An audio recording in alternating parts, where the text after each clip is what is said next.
Welcome to Lee Pitts Live. We're right here at the Stars Complex in Dunbar in the heart of the Fort Myers community. I'm wearing my mask. I'm at least 6 feet away from him, so we're going to take the mask off later. But I want to shout out my good friend Joe North of the North Law Firm.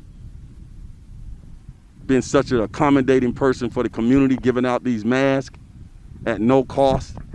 Got my man right here, Andrew Layton, the future Hall of Fame football coach, standout track and field star, standout Dunbar athlete, the head coach for Canterbury. He's got on one of those North Law Firm masks. What you got to say about Joseph North? One of the best ones to do it, man. Listen, Mr. North, I can't say he's one of those guys. He fits in the category with you, Lee. Just amazing. Oh, man. I aspire to be like Joe one day. Hey, we all do. Hey, so shout out to Joe North for providing us with these masks. We're going to take them off now, and we'll be putting them back on shortly. I always keep my trusty Joe North mask here, and he's taking care of the community in many ways. That's the North Law Firm. Let's get to it right now. Dun-dun-dun, dun-dun-dun. Let's get that mic up, Andrew. Yes, sir. Yes, sir. Andrew Layton, I called you a future Hall of Fame coach, but one of the things I say that for is your first year as a head football coach, you won in your division, in your conference. You won the states. Does that mean that you played schools out of the state? Yeah, well, no, inside the state. Okay, talk all over. That's what I mean, like throughout Yeah. out of Lee County. Tell us about Canterbury High School and the football program that you're building over there. Oh, we got some amazing kids. The beautiful thing about it is we have a middle school program. So the kids that we get, we are allowed to be. We're gonna be with them for a while. So the team that we bring back next year has a lot of experience. We only left with only 5 seniors left. Okay. So pretty much the rest of our team's back. So they're experienced, but they're young. Well, before I go too far forward, let me back up. Let everybody know it ain't like I didn't know you before you were famous. Now I used to be. Hey, everybody, look. We up here sitting all serious and everything, all G'd up and everything. This is my frat brother Andrew Layton. Yes, sir. You already know. Phi Beta Sigma Fraternity Incorporated. Back when he was in high school, the standout athlete, right over here at the Stars Complex at the swimming pool in my early days teaching here. He used to be one of my top assistant coaches, and he was just sponging up things. You know what I remember about you, Andrew, when you were out there as a young assistant swimming instructor, is that whenever I used to be talking to you, you give me that straight eye contact. A lot of young kids don't do that, as you well know. Are you teaching those kids now? Look a man straight in his eyes? Talk about that, how important that is. It's very important because at the end of the day, you want to show people that you're interested in what they're saying and then respect what they're saying. My grandmother raised me the right way. I was raised by women, and they, taught me that little value of, having that eye contact. Right. Yes. Now, technique. Like in swimming, the demand for technique in swimming. You sent me a message, I think it was on Facebook one time. You said, hey Lee, those same technique, the concept of technique that we were learning in swimming, that translates to everything else. In general, everything that you do, if you utilize your techniques properly, it's going to make your job easier and make you more successful. Tell me how you're getting that across to these young athletes now. All right, before we do that, I'm going to give y'all a quick story. Okay. So, I'm a 14-year-old kid in Michigan Projects, and we see this black dude in Speedos come out there, and I'm just like, who is this dude? I jump in the water, and he was like, hey, son, you're not doing that right. And so, me being respectful, I was like, well, can you teach me a few things? Next thing you know, I became a certified lifeguard through Lee Pitts. And the techniques and the instructions and the way he taught us to teach people how to swim was the same techniques and stuff I use right now. Make it fun. Right. Plain, simple, to the point. To the point. And the kids, they take on it. Like I still remember the song to this day, Peanut Butter Jelly. It's legendary, and people Yeah. still talk about that song. And I put that song in my Learn to Swim DVD. Spread them, that DVD spread gone them, all spread them. right. And everything that we were doing in the song was getting the kids to get them their face wet, put Yes. their face in the water, and they didn't even know they were learning something. And it was the psychology you had behind it, because you tricked us into doing stuff to get us comfortable with the water. Okay, First fear, that many people have is the water itself. that's right. So now you got us on the stairs, and you had the game, Got the and you made kids us touch singing it. and everything, right? Yes, and Right. it was phenomenal. Let me give you a little history behind that, because by the time you saw me, I had been teaching swimming since I started teaching swimming when I was around 9 years old. You didn't know that, but I started teaching when I was around 9. Very unique perspective of teaching swimming in the hood, in Collegeville housing projects. When I was in swim class, I started excelling, and then the swim teacher let me start helping them teach. So I tell people I started at 9 because I was a little assistant right there. Right. And I would be teaching little small stuff, like it was a kid was slow in the class and couldn't hold their breath and was slowing the class down. The teachers might be over there advancing the class a little bit, and they'll say, Lee, take your little friend over there and teach them how to hold their breath. So I'll be over there in a little shallow water teaching little Bobby or somebody how to hold their breath. Yeah. And then I might teach them how to blow out in the water and so on and so forth. So at that time, like Michael Jackson started singing when he was 7 or 6. I was teaching swimming at a young age, and then realized, and then I started building upon that. They started giving me more complicated things to teach, and then they started teaching me more advanced strokes. So by the time I was 11 years old, I knew all of my strokes like a professional. Yeah, there was nothing else I could learn. I was just a little guy swimming like a pro. It was funny when you came to me, you talking about some breaststroke. I'm like, what? Yeah. We don't know nothing about no breaststroke. So I just like a pool rat. Yeah. And so by the time I got here and I started advancing my techniques, like I would read all these things in the Red Cross book, and then I would take them and put my sauce on them. Right. Like it would be taught formally, like you might teach a 3-point stand a certain way, or a wide receiver to do something a certain way, but then you could put your little sauce on it. Yeah. Tell them how to cheat and free themselves up and knock that defender's hand down. Just add stuff to it. And so I started watching the Cosby Show. This is what took me to the next level in terms of how to translate the learning process to fun. And I'd be watching the Cosby Show and how he was interacting with Rudy. Right. And how he was a doctor and fancy and all of that. But when he got around the kids, he was just like a big kid. Yeah. I said, that's it. When I get around kids, I'm going to take off all that bank stuff. I'm going to take off everything else. I'm just going to be a big kid. Yeah. So you see me out there, Lee out there having fun and laughing and singing. And then kids don't see you as nothing but a big kid who's teaching them something good. They don't know you some fancy guy at a bank or anything. They just know that's my swimming teacher. He knows how to teach these techniques. And then the next thing you know, it's crowded at the pool, right? So listen, understand this. My team already think I'm crazy. Right. Y'all know this is the reason why, because sometimes I get out there and I get in the moment and then, getting to run them sprints with them, but that's where I get it from. I get it from, Lee Pitts, the guys through my life, man, that showed me, the goodness of, sports and the game, and just, how to, give yourself to somebody else to show them something. Now, when you become a swimming a head coach and you win the championship your first year, is that very rare in high school football? I can't think of anybody who's ever done that, but you tell me. I'm sure somebody did some research by now. Not here in Lee County. Okay. So that what I can speak of.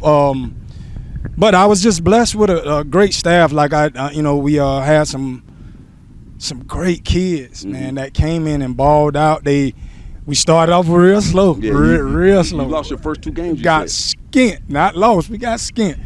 But the kids, they bought into what the coaches we had to say, because we went back to the drawing board. Because at the end of the day, it was my first year, and I really had to take a crash course quick. Even though I had Coach Hampton helping me at, every corner anytime I call, Dixon, Chaney, Brown, Johnny Brown, all those guys, that's one of the things I can, give that championship to. I had help. It wasn't just, me and my team. No, it was some outside sources that gave me the knowledge of, of a head coach. Let's talk about that first 2 games when you lost. Just how did you feel mentally? Did you Did you feel kind of like maybe this is not for me? And how did you come back from that? Or did you know right then, hey, this is just beginning, I'm going to bounce back? Tell me how your mental. Well, the huge learning experience, because everybody know me. I try to do everything and try to be everybody, and that's what happened the first 2 games. I didn't lean on my help. Had plenty offers, but I was just too bullheaded. I'm gonna do everything. I'm gonna go get the camera from up top. I'm gonna wash the clothes. I'm gonna go get and it caused that, you know what I'm saying, lopsidedness in the football team, because I wasn't focused enough to do my job, because I was trying to do everybody's job. And when I allowed everybody to do their job, it worked itself out. I still think that's a natural instinct, especially when you first start and your name is on the product. Right. One of the things I know that's my personality, so I do a lot of things that allow me to do everything myself. Yes. And I can make sure it's done right. Yeah. Okay. Now it's not that complex as all these different things in a football team, but like running a swimming program or the television show or things like that, I have to have things done a certain way that I want them to be done. But I'm skilled at that, and you weren't necessarily skilled at all of those different things. So at all. And it was one of those deals where it was this past 2019. Get you look at the camera. Yes, 2019 was a huge eye opener for me.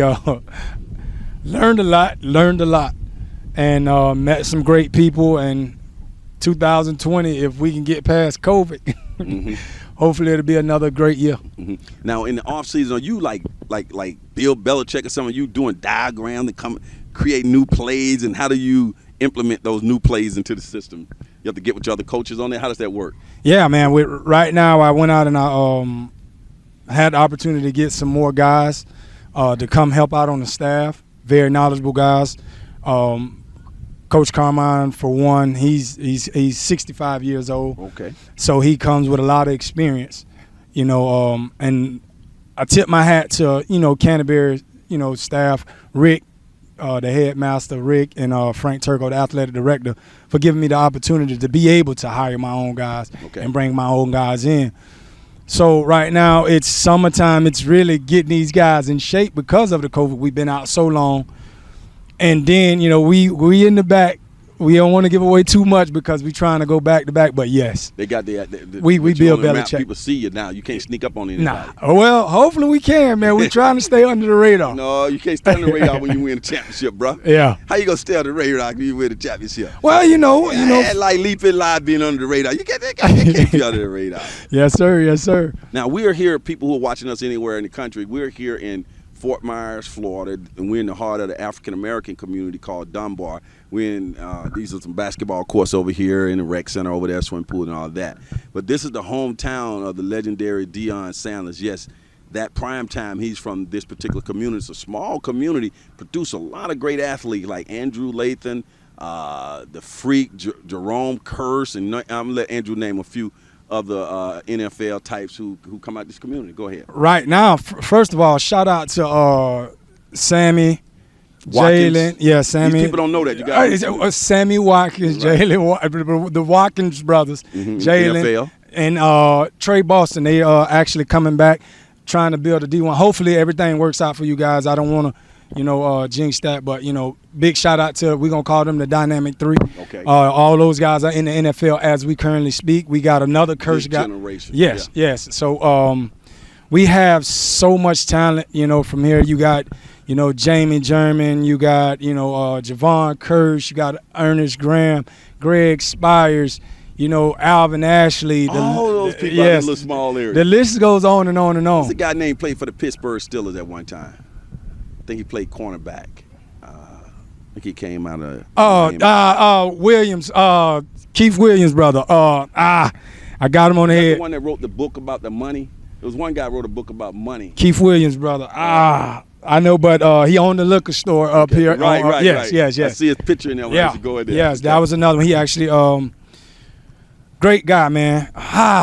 It's one of those deals. But that's okay. Let's keep it moving. The high school football in general. Well, let's go back where I first started seeing you really working at football was with Big Dream Sports. Right. First of all, the name Big Dream Sports. that name is not just something you threw out there. Talk about the creation of that name. Well, coming from where I'm coming from, Michigan projects here in the Dunbar community, you better have big dreams or you are heading fast, quick. And so I just wanted to come up with a concept to understand that no dream is too big to make happen. And if you think I'm lying, I'm a product of it. Right. I have a nice story. Right. And I'm here right now. And as he said, I would just won a championship. So right. So not to spend a lot of time on that, but we will say that Andrew had a run-in with the law in his younger years, straightened his life out, got on the straight and narrow, and now he's influenced a whole nother generation of children, and he's an inspiration for all of us. Andrew, the back to the big dream. Mm-hmm. You got a chance to play college ball, then you went on and played pro ball. Tell us about the process of getting from here, Dunbar, to college. When you were in high school, you were a standout high school receiver. Yes, sir. Go ahead and brag on yourself. I'm asking you to do that so our viewers will know more about your background as a wide out. My senior year, we led, still to this day, the only public school 5A with 28 players to the state championship game. I recorded 9 touchdowns, 9 interceptions, 122 tackles. Actually had 23 catches for like 723 yards. Like it ain't that. Yeah, well, it was, we had a team, man. We had some guys, man, that made my job easy. How would you describe yourself as a wide out? What were we looking at the pros now? Who's most similar to you? Oh, we'll have to. Are you kind of similar to Jerry Rice or? I was more so of a Michael Irvin type, Okay. Yeah, okay. Very physical. Didn't mind going across the middle. And I talk a little trash, here and there. Yeah. Talk a little trash. You consider a big receiver? Yeah. Well, you're coming in about, 6'1", 6'2"? 6 foot now. Okay. Yep, 6 foot. Right. I so was you go across the middle, catch that ball, 5'11", take that contact, and to the house if you can. Yeah, try to. And then I caught a lot of deep balls out of stereo because we ran the wing T. Okay. When I got to App, in Georgia military, that's when I got the slants and crossing routes. But at a stereo, it was a go route or a curl or a post. That's it. Now, when you think about Canterbury, mm-hmm. what type of offense are you guys running right now? You guys like going? You're passing offense. You're running. You got good balance. What you got? We got a great balance, and we won't ever come in the year knowing what offense we're gonna run or what defense, because I don't ever want to get into a situation where I don't utilize my talent the right way, because sometimes you can run, a spread offense, but you ain't got spread caliber players. Okay. So we got to do something different, especially if you want to give your team a chance to win. So like last year we ran the spread, we ran the wing T, very untraditional, but we were 60-40, pretty much equal, how you do it. But this year we're going to go on to a whole totally different offense because of the linemen that we don't have, that we do have, that replace them. They won't be good in the offense we had last year. Okay. So it's one of those things we really don't know until the kids we get. Now, when I think about Canterbury, I kind of think about sort of like a little private school. Yes, concept. prep school. Do prep schools like that get attention from the colleges? If you winning, you can conceivably get a nice scholarship. Talk about that process. Is it easier? Is it harder? Because I know they got the academics down pat. Right. 2020, it's completely easy to get in college now. And me and my coaching staff and a couple other coaches from Southwest Florida went to the coaching convention, national coaching convention in Nashville. And one of the breakout sessions was about recruitment at being at small schools. And the best advice the coach from Georgia Tech gave everybody in the room was, if you want your kid to play at a school, take them to that camp. Gotcha. So, it doesn't matter what school you go to. If your kid can perform on a D1 level, it don't matter where he plays high school ball. He's going to get seen, especially with social media and Twitter. doing what it do now. Totally different from when you came Totally along. different. So if you don't have a Twitter right now, parents, and your kid's an athlete, please get Twitter. Twitter's important. Yes, sir. Instagram's not a big deal. No, Facebook, they don't do that. Instagram. So the way social media works for sports is Instagram is look, hey, check out my highlights. This is me, baby, here. Facebook is for me and you to say, hey, look, I know that young whippersnapper. But Twitter is where the coaches are at looking at the kids. See, I'm on Twitter. I got a Twitter account. I never do anything. I'm going to have to get with you on that. Yeah. Because I don't see where it benefits me to be over there tweeting anything, but you going to tell me differently. Yes, yes. Because it's literally where the professionals have a all-around conversation. Okay. And then I just need to get into certain chat boxes or something. Or, Just like a certain group that I'm interested in what they talking about. You lead pits. So all you got to do is put up that lead pits and just tweet something, and they'll respond. Okay, bro. Oh, man. I got you. Oh, man. Are we going to have a football season this year so far? So looking forward. Right now, everything is looking good. The state is working very, diligent to make sure a season happens. It's going to be some rules that's different. It's definitely going to be a situation where we never seen before. Okay. So parents, please be patient with the coaches because we get it. The schedules are changing back and forth, but they're changing for us too. This is unknown territory for us. So we're trying to make sure we do the best things possible to put your kids in, the best situation. How do students get to go to Canterbury? It's a private school, right? It's a prep so they school. Gotta pay. Do they have to pay tuition there? We have financial aid, but at the you just apply on at Canterbury. Because I'm thinking about like top of the line. Not that you're doing any recruiting. I don't want you to get in any trouble, but how does that work? Like how does that like I know all these kids that you've been training since they were young. Like I see them on social media. You teaching all that footwork and all that early in the morning. You getting out there rolling. These kids want to stay with coach. How does that work? Do they have to go to a school they zone to? How does that work? It's one of the biggest challenges that I'm facing is, that question you asked 2 questions ago about, can kids get seen from, Canterbury with it being the league that we're in. So that's the biggest thing because people are not looking at, the prestigious academics that, Canterbury is offering. They just want to make sure they go to a school where they get seen. Yes, and this is another thing too, Lee. Don't send your son to Canterbury if they ain't about them academics because academics come first with me, period.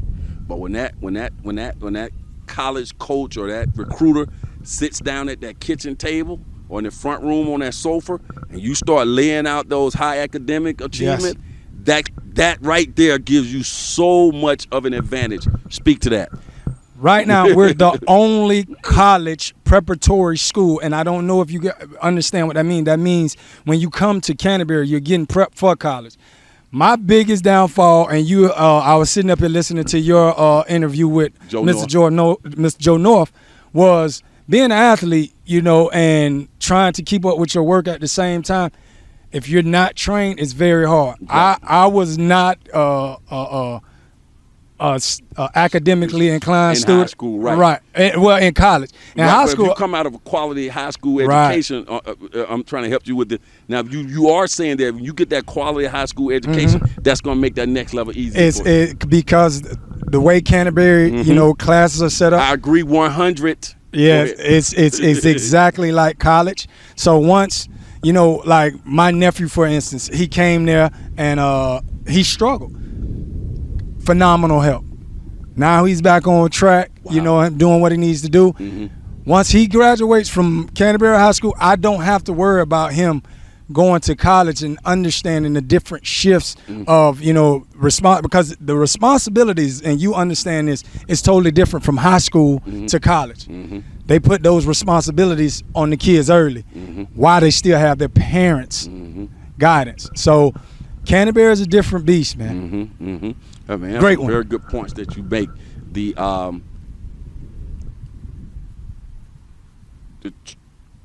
competition. Yes. People have to respect competition in all areas because it only makes you better. I'm getting to where I'm getting to. When you go to a school that has high academic competition, you raise up to that level, and then now you in the big times. It's the same thing with sports. It's the same thing with anything. Competition makes you better. Is it fair to say that Canterbury is going to give you some high academic competition? I'm going to tell you this right here. I don't have problems putting in plays because, our playbook is very, very all over the place because we will go at a drop of a dime. But our kids are so smart. Right. They pick it up quick. All right. And it's because of the schooling. That was the most important thing my man Andrew could have said. I know you got to run off, man. You always got somebody to train. So, man, thanks for finding time to stop with me. It's hard to get an interview with old boy nowadays. I remember the time I could get an interview with Don't Andrew do me like that. Don't do me. Big time future Hall of Fame coach over there at Canterbury. Let me know you're gonna let me come out there when things clean up. Let me bring my my camera and everything out like this to practice. Listen, we need to practice. We need to practice. We need to put you on the sideline on game time. Okay. Listen, bring Lee P Live out there. Let's do it. Okay, I know somebody who knows somebody. Yeah. All right, Andrew, let me take that mic from you. Yes, sir. And then we're gonna social distance it. Okay, this is throw it up, Phi Beta Sigma, throw it up. Oh yeah, we here. Go Mob boys are up in here. Yes, sir. When we come back and get a chance to talk to Chantel, she's here. Black Lives Matters. All right, yes, sir. Thank you for having me on. Yes, sir. As Andrew runs off to his next adventure, y'all stay with us right here. We're in the neighborhood, in the Dunbar community at the Stars Complex. And next thing up is going to be Black Lives Matters pioneer in the area. She's doing a great job. And one of my former students in my swim class. They all keep coming through. They keep on being successful. They all know about the peanut butter song. Hey, Chantel, he was just singing the peanut butter song. He might have taught you with Chantel. Chantel was one of our little students, Andrew. I don't know if you remember that. Yeah, she grew up. So we'll be right back.